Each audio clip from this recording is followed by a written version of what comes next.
안녕하십니까.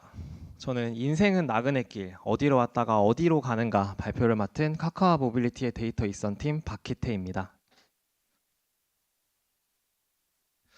저는 카카오 모빌리티에서 이동 데이터의 가치를 발굴하고 또 이 데이터들을 API 기술 제품 혹은 이제 가명정보 데이터 혹은 통계성 데이터로 고객 여러분들께 전달해 드리는 역할을 맡고 있습니다. 오늘의 발표는 시내 도로를 주행하실 때 한 번쯤은 생각해 보셨을 법한 도대체 이 많은 차들이 다 어디로 가는 거지? 도대체 다 어디서 온 거지? 라는 질문에서 시작해 보려고 합니다. 이 질문에 카카오 모빌리티의 이동 데이터를 활용해서 한번 답을 드려보고 여기에 쓰인 데이터의 종류는 어떤 것이 있고 또 마지막으로 이러한 데이터들이 모빌리티 이외 다른 분야에서는 어떻게 쓰일 수 있을지 살펴보며 발표를 마치겠습니다. 첫 번째로 저희 모빌리티 위키의 대상지가 되는 곳은 바로 양재 IC입니다. 저도 판교에서 근무를 하면서 서울로 외근을 올 때마다 꼭 지나는 곳이 바로 이 양재 IC인데요. 출퇴근 시간에는 물론이고 평일 낮 시간에도 그렇고 언제나 항상 붐비는 곳이 바로 이 구간입니다.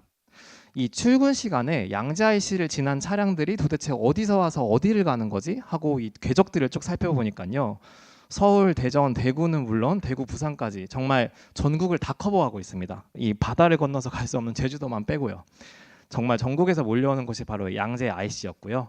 조금 더 세부적으로 살펴보면 양재 IC의 교통은 크게 남북측의 교통흐름과 동서측의 교통흐름이 보이시죠? 이곳을 이용하는 차량들은 경부 측에서 올라오는 경부고속도로 상행의 차선, 그리고 과천 안양권에서 올라오는 차량, 마지막으로 양재천 이남에 있는 주거지역에서 오는 차량들로 구분되었습니다. 이 경부 본선을 따라서 경부 측에서 올라오는 차량들이 존재하는 가운데 양재대로를 따라서 안양 과천권의 차량, 그리고 양재천 이남의 도로의 경우 헐릉로, 그리고 양재대로를 따라서 올라오며 양재 IC에서 집결해서 대혼란을 만들고 있는 상황이었고요. 그렇다 보니 이 세 개의 세력이 만나는 양재 IC에서 서초 IC까지의 구간이 전체 도로 링크 ID 중에 가장 많은 교통량을 기록하고 있었습니다. 이러한 교통 흐름은 한남 IC까지 이어집니다. 물론 양재 IC 이후 반포, 서초 IC가 있기는 하지만 많은 차량들이 한남 IC까지 북상한 후 올림픽대로 김포 방향 혹은 이 한남대교 강북 방향으로 진출하며 교통량이 분산하는 모습이었습니다. 흥미로운 사실을 한 가지 좀 밝혀보면 양재 IC와 연접해 있더라도 서울 동쪽 지역에서의 양재 IC 이용은 저조했다는 겁니다. 출근 시간대 이야기인데요. 송파, 강동, 광진 권역에서의 양재 IC 이용은 좀 저조했습니다. 왜 그런가 하고 살펴보면 사실 이 서울 동부에서 양재 IC를 지나는 방향은 결국 과천 안양 혹은 경부 쪽으로 가는 방향일 텐데요. 이 구간의 경우 양재 IC가 아니더라도 분당 수서로 혹은 일순환 고속도로와 같이 대한 경로가 있어서 상대적으로 양재 IC를 지나는 차량은 적었습니다. 두 번째, 모빌리티 위키에서 살펴보고자 하는 지역은 바로 한강의 다리입니다. 한강에는 30개가 넘는 수많은 자동차 도로 혹은 철도 교량들이 있습니다. 그 중에서 이번 분석이 된 교량은 남단과 북단이 모두 서울 시내에 소재해서 서울 시내 교통을 담당하는 20개의 교량입니다. 이 20개 교량들에 대해서 각각의 이제 남북 방향별 통행량을 좀 살펴봤는데요. 막대 그래프가 있습니다. 이 중에 가장 많은 통행량을 기록한 이 교량 혹시 어디일지 가늠이 되시나요? 조금 크게 말씀해 주시면 네. 정확하십니다. 가장 많은 통행량을 기록한 교량은 바로 한남대교였습니다. 왕복 12차선으로 세계에서도 유례 없이 넓은 도로고 또 그만큼 많은 교통량을 자랑하며 이제 중심성을 자랑하는 교량이기도 합니다. 이 한남대교를 이용하는 이 차량들이 도대체 어디서 와서 어디를 가는지 살펴보면요. 강남 그리고 송파구에서 강북 전 지역을 커버하고 있었고 마찬가지로 강북 전 지역에서 강남 송파구로 갈 때 주요 길목으로 이용되는 도로가 바로 이 한남대교였습니다. 또 이 한남대교의 특징적인 이 통행 패턴을 살펴보면요. 한남대교와 연접해 있더라도 동작 서초구의 이용은 좀 저조했다는 겁니다. 사실 생각을 해보면 한남대교는 보통 사대문 안 도심으로 가는 차량들의 통행이 많은데 동작 서초구의 경우 반포대교 혹은 동작대교와 같이 대한 경로들이 많이 있기 때문에 아무래도 한남대교의 의존성은 좀 저조했던 것으로 확인합니다. 또 이 도로의 통행 방향별로 이 이 통행 방향별로 통행량을 봤을 때 한 가지 또 특징적인 면도 관찰되는데요. 흔히 서울의 3대 도심을 CBD, YBD, GBD, 그러니까 사대문안 도심과 강남 업무지구 그리고 여의도 업무지구라고 하죠. 이 중에서도 규모 면에서 1, 2위를 앞다투는 게 바로 사대문 업무지구와 강남 업무지구인데요. 각 교량별로 이 업무지구로 향하는 방향의 통행이 조금 더 많았습니다. 그러니까 이제 마포대교에서 이제 반포대교 잠수교까지 이 사대문 안 도심으로 들어가는 교량의 경우에는 강북 방향 교량 이용이 더 많았고, 강남으로 이어지는 이 동호대교에서 청담대교까지는 강남 방향 차량이 많았습니다. 그러면 강남과 사대문 안을 잇는 한남대교는 어떨까요?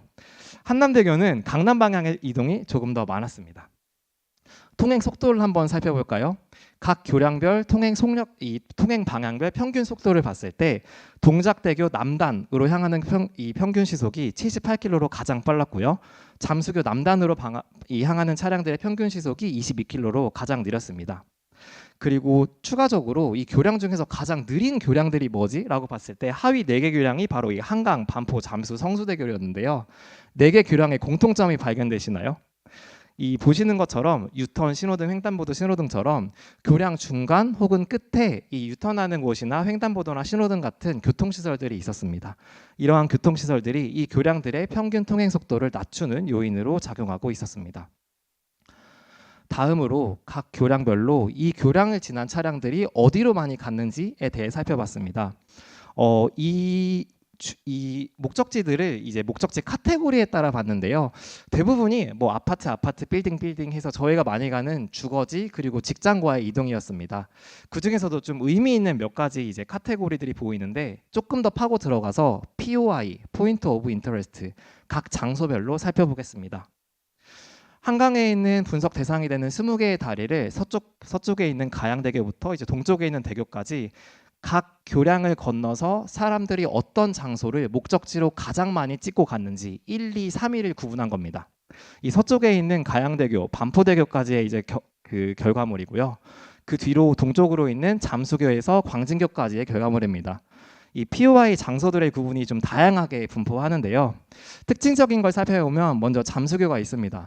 잠수교는 분석 대상이 되는 20개의 다리 중에 유일하게 공원 POI에 대한 방문이 이제 가장 많은 교량이었고요. 뭐 알고 계신 것처럼 잠수교는 이제 반포 한강공원으로의 접근성이 용이하기 때문에 상당히 공원 여가시설로의 목적 이동이 뚜렷이 나타나는 교량이었습니다. 또 이 POI를 기준으로 봤을 때 집객력을 좀 알 수도 있었는데, 먼저 첫 번째로 이 거리에 관한 겁니다. 보통 이 POI별 도착지를 보셨을 때 아시는 것처럼 대부분 이 강 건너서 있는 POI들이 대부분입니다. 근데 특이하게 강이랑 되게 먼데도 이 다리를 지나서 도착지로 가는 장소들이 있었습니다. 대표적인 게 바로 이 가양대교 남단에서 북단으로 건너서 가시는 도착지 2위 스타필드 고양이였고요. 가양대교를 건너서도 17.3km, 20분을 더 가서 가야지만 목적지 2위를 차지한 곳이었고, 마찬가지로 성산대교의 경우 남단 방향으로 고려대학교 구로병원 이 3위의 목적지를 차지했는데, 사실 다리를 건너서도 18분을 더 가야 됨에도 불구하고 이 교량을 건너신 분들 중 이제 많은 분들께서 고려대학교 구로병원을 찾고 계셨습니다. 다음으로 이제 경쟁시설과의 좀 경쟁력을 한번 살펴볼까요? 이번에 사례가 된 건 바로 신촌에 있는 세브란스 병원입니다. 성산대교, 양화대교, 서광대교 이 3개의 다리에서 주요 목적지로 세브란스 병원이 등장합니다. 이 성산, 양화, 서광대교의 경우 서울의 서남권과 서북부를 잇는데, 사실 서남권에도 여러 개의 병원이 있습니다. 근데 그럼에도 불구하고 이곳에 계신 시민분들이 이 신촌의 세브란스 병원을 찾으신다는 게 그만큼 이제 다른 경쟁 시설 대비 세브란스 병원이 경쟁력이 있다라는 것을 좀 볼 수 있는 지표라고 생각했습니다. 또 마지막으로 POI를 기준으로 살펴보면 이 상권의 배후지 또한 알 수 있습니다.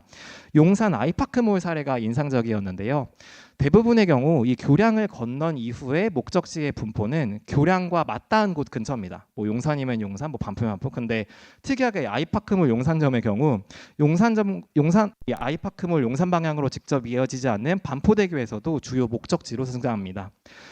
사실 강남권에도 많은 이 유통 여가 시설이 있음에도 불구하고 강남권에 있는 주민들도 대부분 이 많은 분들께서 아이파크몰 용산점을 찾으셔서 강남권 방향으로도 넓은 배후 수요를 갖고 있다라고 저희는 이해했습니다.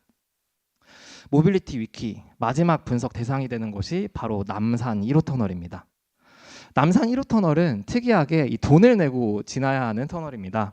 뭐 강남에서 강북 방향으로 평일 오전 7시에서 밤 9시까지 이 차량에 대해서 통행료금 2,000원을 매긴다고 하는데요. 그럼 도대체 누가 굳이 2,000원씩 내면서 이 터널을 타고 다니는 걸까? 이분들은 어디서 출발해서 어디를 가는 걸까를 좀 분석해봤습니다. 물론 면제 조건이 있긴 한데 면제 조건에 대한 고려는 하지 못한 결과물로 이해해 주시면 됩니다. 이 통행료를 내는 시간대, 이 남산 1호 터널을 통과하시는 분들의 주요 출발지의 분포인데요. 많은 분들이 이 강남대로와 코엑스 한남 등 이 강남구 그리고 한남동에서 출발하시는 모습이었고요. 이분들은 대부분 이분들은 대부분 1호 터널을 지나서 이제 강북 방향으로 진출하신 이후 도심으로 많이 이동하시는 모습이었습니다. 그리고 일부는 신촌 방향으로도 진출하시는 모습이었습니다.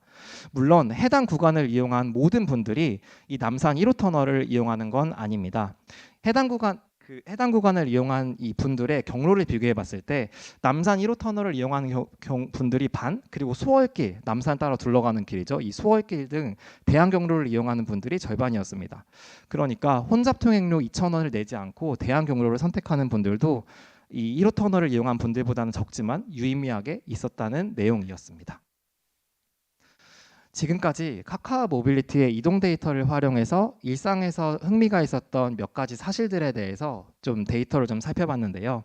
여기에 쓰인 이동 데이터는 어떤 게 있을까요? 살펴보면 결국 이 카카오 모빌리티의 이동 데이터는 공간, 시간, 그리고 수단에 대한 데이터입니다. 당연히 이동이라 함은 출발지와 목적지가 있을 것입니다. 그래서 이 출발하고 목적하시는 장소 혹은 지역에 대한 데이터가 있을 것이고 어떤 지역에서 출발하면 어떤 지역을 많이 가신다 하더라는 이제 구간에 대한 내용이 있을 겁니다. 또 당연히 출발하시고 도착하시는 때에는 이 시간이 있겠죠. 그리고 마지막으로 각각의 이동에 대해서 이분들이 내비게이션을 통해 자가용으로 이동하셨는지 혹은 택시를 통해 이동하셨는지 하는 이 수단에 대한 축까지 고려할 수 있습니다. 여기 계신 분들은 데이터의 가치를 또 잘 이해해 봐 주시고 또 각각 종사하고 계시는 업권에 이 데이터를 쓰시고자 하는 분들이라 생각하여 이 이동 데이터가 도대체 어디에 쓰일 수 있을까 좀 활용 사례를 고민해 봤습니다. 크게 마케팅과 점포 개발 그리고 정책 결정 세 가지 유즈 케이스를 가져와 봤습니다. 먼저 마케팅의 관점에서 살펴볼까요? 여러분이 만약 대형 병원의 마케팅을 담당하는 마케팅 담당자라면 어떤 교량 인근에 있는 대형 전광판에 우리 병원을 홍보하고 싶으실까요? 아까 교량별 주요 목적지로 많이 지정되었던 POI 순위표를 가져와 봤는데 이 병원으로의 이동이 많았던 이 성산대교 북에서 남단 방향이 될 수 있겠죠. 또 이번에는 여러분이 수도권 동부 지역에 이 유통시설을 오픈하려고 하는 유통시설의 마케터라고 한번 생각해 보겠습니다. 우리 새롭게 오픈하는 쇼핑몰을 홍보한다고 하면 어떤 교량이 가장 효율적일까요? 네, 저희의 이동 데이터, POI 데이터를 기준으로는 이 유통, 쇼핑 시설로의 이동이 많았던 천호대교 북에서 남단 방향 인근의 전광판을 활용할 수 있을 거란 생각이 들었습니다. 두 번째로 어떤 곳에 점포를 열까 하는 고민입니다. 한 가지 유의할 점은요. 이 카카오 모빌리티의 이동 데이터는 택시나 자가용 같은 차량을 이동한 데이터이기 때문에 편의점처럼 도보로 갈 수 있는 곳의 점포 분석에는 적절하지 않을 수 있습니다. 차량을 이동해서 주로 가는 이 점포들 어떤 게 있을까라고 생각해 봤을 때 대표적인 게 바로 이 주유소일 겁니다. 주유소에 대해 이 통행량이 많은 주유소 입지를 한번 찾아보면요. 먼저 전국에 있는 주유소 업종의 이 주유소들의 입지를 찾아야 될 거고요. 그리고 각각의 주유소별로 이 주유소와 가장 인접한 도로를 정의해야 될 겁니다. 그리고 마지막으로 이 최인접하다고 정의된 도로에 대해서 통행량을 산출하는 세 가지 단계가 필요합니다. 특히 이 각 장소별로 최인접 도로를 정의하는 게 생각보다 까다로운 일인데요. 당연히 고객사분들께서 필요하신 대로 이 내 장소를 중심으로 반경 N미터 이내에 있는 도로를 최인접 도로라고 정의할 수 있고 여기에는 2차선 미만의 도로는 빼주세요. 혹은 저희는 6차선 이상의 도로만 넣어주세요라고 하는 이 커스터마이즈도 가능합니다. 또 당연히 이 시설의 입지에 따라서 그 시설이 면하고 있는 도로의 주행 방향을 고려해야 합니다. 염창역 인근에 주유 두 개의 주유소가 있습니다. 이 하나는 서쪽으로 가는 도로 방향, 하나는 동쪽으로 가는 도로 방향에 있는데 당연히 이 경우에는 이 도로의 이동 방향을 생각해서 통행량을 다르게 집계할 것이고요. 또 흔히 말하는 코너 입지라는 게 있죠. 이 등촌역 인근에 위치한 주유소의 사례인데 이 주유소의 경우에 2차선 이면도로로도 접근할 수 있고 6차선 주도로로도 접근할 수 있습니다. 이 경우에는 사람들의 가시성이 조금 더 확보되는 6차선 주도로를 최근접 도로로 정의했습니다. 그리고 각각의 도로에 대해서 이 트래픽은 어떻게 정의할 거냐라고 봤을 때 트랜스 카운트와 유니크 유저 카운트 이 두 가지 관점을 사용했습니다. 트랜스 카운트는 이 도로를 지나가도록 길 안내가 된 건수이고요.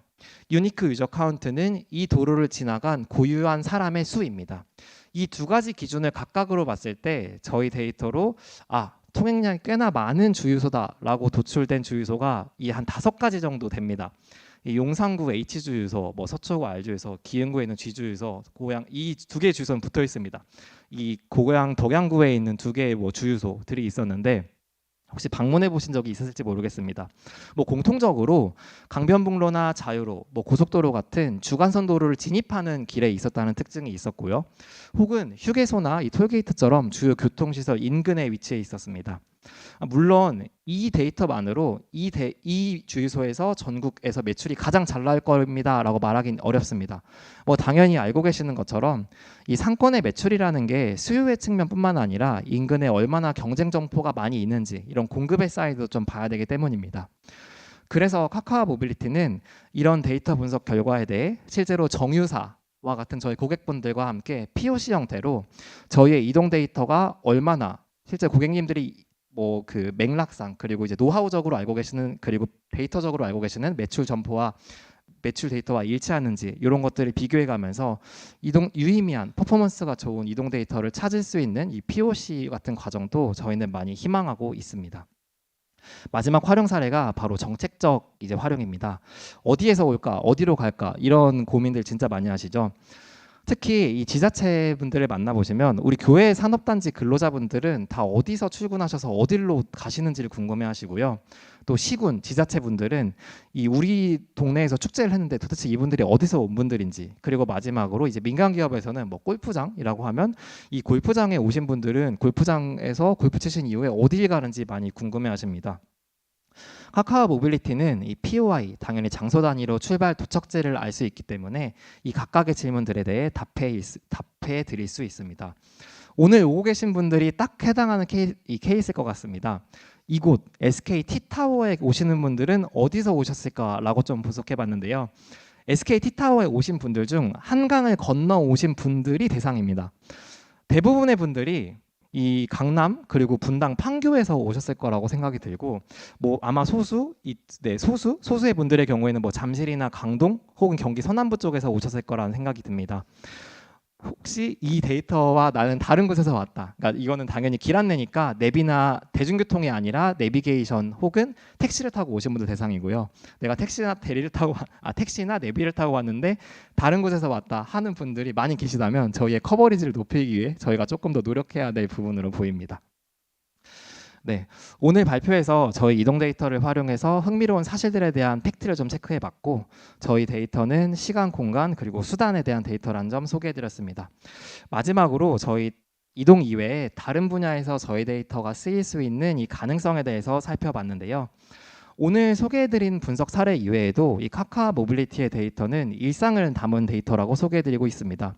카카오 T앱에 보시면 오늘 저희가 집중적으로 소개해드렸던 길 안내 데이터 이외에도 카카오 바이크, 주차, 세차와 같은 다양한 서비스들이 있습니다. 이렇게 여러분이 모빌리티와 관련해서 이용하시는 서비스들에 대해 여러분의 비즈니스 수요에 맞게 저희는 도출하고 또 인사이트를 드릴 준비가 되어 있습니다. 그리고 이러한 인사이트를 안전하게 처리된 통계 데이터 그리고 안전하게 가명 처리되고 가명 결합 데이터를 통해 공급드리고 있고 이 데이터에 활용된 길 안내 엔진에 대해서는 AP나 SDK 같은 기술 제품을 통해서도 공급해드리고 있습니다. 이런 저희의 이동 데이터를 활용해 주시고자 하는 다른 업권 그리고 관계자분들께 저희 카카오 모빌리티의 이동 데이터에 대한 많은 관심을 부탁드립니다. 경청해 주셔서 감사합니다.